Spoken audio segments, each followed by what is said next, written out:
Il est clair, de mon point de vue en tout cas, que les conséquences de l'intervention militaire franco-britannique sous égide de l'OTAN en Libye en 2011, exactement de la même façon que l'intervention états-unienne en Irak en 2003, ont généré des conséquences déstabilisatrices absolument incalculables. Et nous sommes un certain nombre ici qui avions prévu que cette intervention militaire allait générer le désordre et le chaos, mais je crois, il faut savoir rester modeste, que personne n'avait pris en 2011 la mesure de ce qui allait se produire.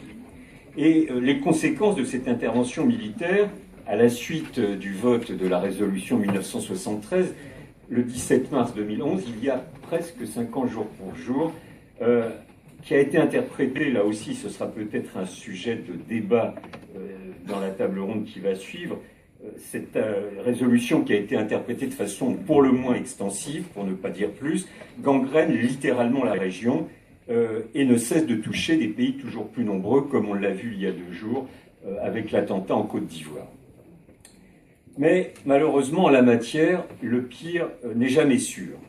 Et c'est pourquoi nous allons tenter, je lance là quelques pistes, de saisir plusieurs aspects de la situation. Tout d'abord, je crois qu'il sera intéressant de comprendre, d'examiner comment l'aspect anxiogène de la situation régionale est perçu en Algérie, mais est perçu non pas seulement par les dirigeants politiques et sécuritaires, mais aussi est perçu dans la population, parmi les citoyens. Deuxième question, quelles sont en conséquence les mesures qui sont prises au niveau des autorités politiques algériennes pour se protéger, tant que faire se peut, de la violence terroriste, régionale et éventuellement nationale. Et enfin, troisième question, troisième piste en tout cas, concerne plutôt les initiatives, les hypothétiques initiatives que pourrait prendre l'Algérie en termes de coopération avec les pays de la région. Car évidemment, devant le défi terroriste, il faut apporter une réponse sécuritaire, policière. Mais chacun comprend que cela ne sera pas suffisant et que si l'on se place dans la perspective de l'assèchement, voire de l'éradication des groupes terroristes, il est évidemment nécessaire de se poser la question du développement. Et la question du développement, on en a eu quelques éléments dans la table ronde précédente, ne pourra pas se poser seulement au niveau algérien, mais devra se comprendre en relation avec les pays de la région.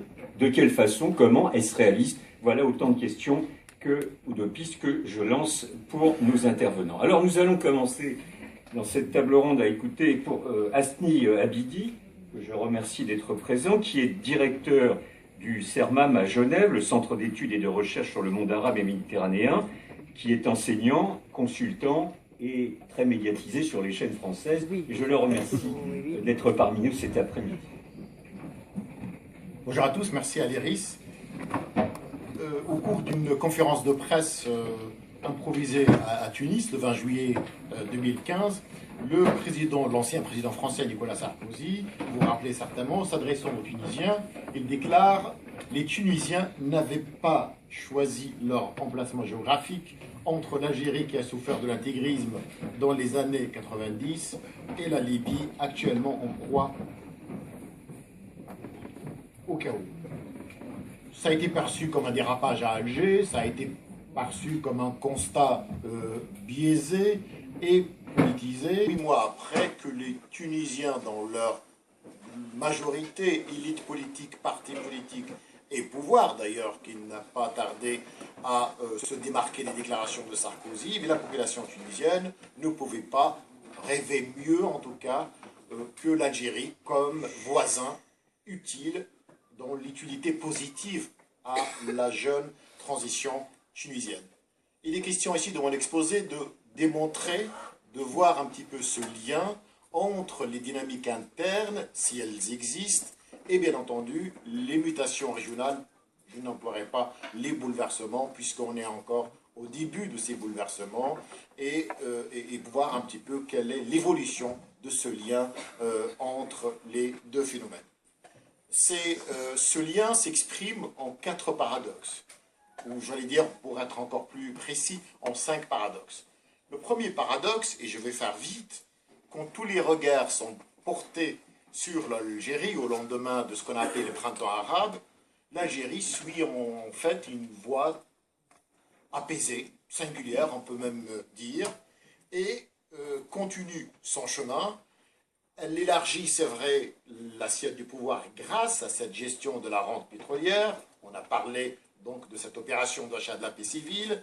Mieux, l'Algérie réussit à devenir, à se profiler comme l'interlocuteur privilégié, stable et fiable de toutes les chancelleries occidentales. Il devient même un acteur écouté par les pays voisins, mais aussi par les puissances occidentales. Le deuxième paradoxe, c'est pendant que les observateurs avaient les yeux rivés sur ce qu'on appelle le début de transition, et j'ouvre une parenthèse pour définir ce qu'on veut dire par transition dans la transitologie ou dans la science politique, la transition est un processus de négociation, un processus stratégique de négociation, j'insiste sur le mot négociation, entre acteurs pas forcément démocratiques.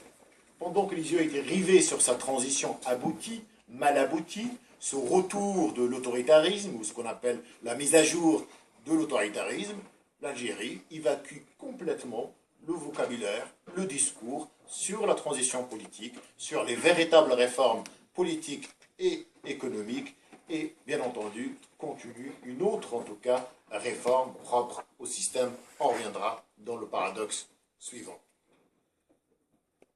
Partant du constat théorique que vous connaissez tous, que le défi sécuritaire exige bien entendu un président visible et présent, l'Algérie ou les Algériens découvrent que leur président est absent. Évidemment, son état de santé ne lui permet pas. Le cabinet sécuritaire, ou appelons-le le Conseil de sécurité, ne se réunit pas comme il le faudrait, notamment parce qu'il y a beaucoup de défis et beaucoup de crises.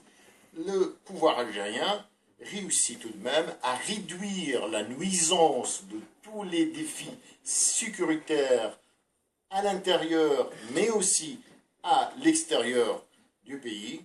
Mieux encore, Bouteflika, le président algérien, s'offre le luxe d'ouvrir un chantier, un autre chantier, sur le chantier de ce qu'on appelle l'État, Dawlat al-Mukhabarat, l'État du renseignement, donc le DRS. Il entame cette réforme profonde, bien sûr, en prenant son temps, et il arrive à imposer sa marque dans la nouvelle configuration des systèmes de renseignement algériens, et bien sûr, il éloigne dans la foulée ses détracteurs.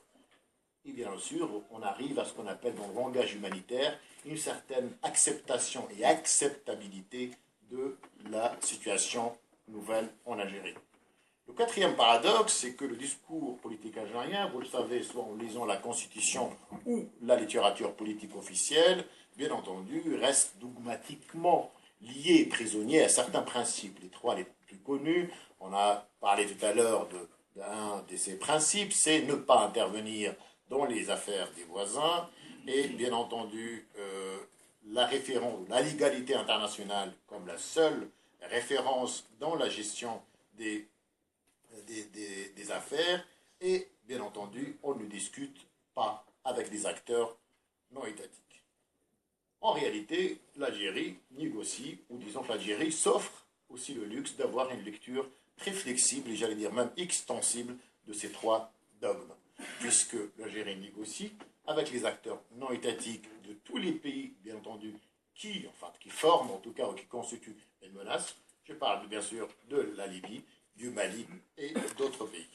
Deuxième élément, c'est que l'Algérie interviendra bien sûr dans les affaires de certains pays, et bien entendu, la légalité internationale, bien sûr, a une autre lecture pour le pouvoir algérien. C'est vrai qu'Alger réussit tout de même à consolider sa transition tunisienne, puisqu'entre 35 000 et 45 000 soldats sont stationnés tout au long de la frontière. Si vous connaissez les frontières algéro-tunisiennes, donc depuis le nord, depuis Oumtboul, pas loin de Annaba, Saint-Augustin, jusqu'à l'extrême sud-est, en passant bien sûr par les villes importantes et dangereuses comme Soukaras, Tébessa, jusqu'à Bouchebka, le poste frontalier. Donc on n'est pas très loin de Gasserine et du mont Chahambi, où il y a beaucoup de positions des mouvements radicaux.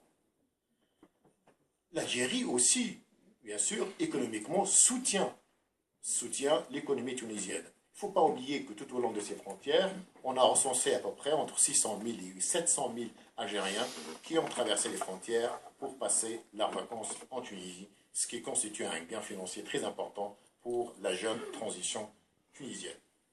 Autre élément aussi, c'est bien entendu les Libyens, ou le dossier libyen, qui est très important. Contrairement à ce qu'on entend, l'Algérie était bien avant le processus tunisien en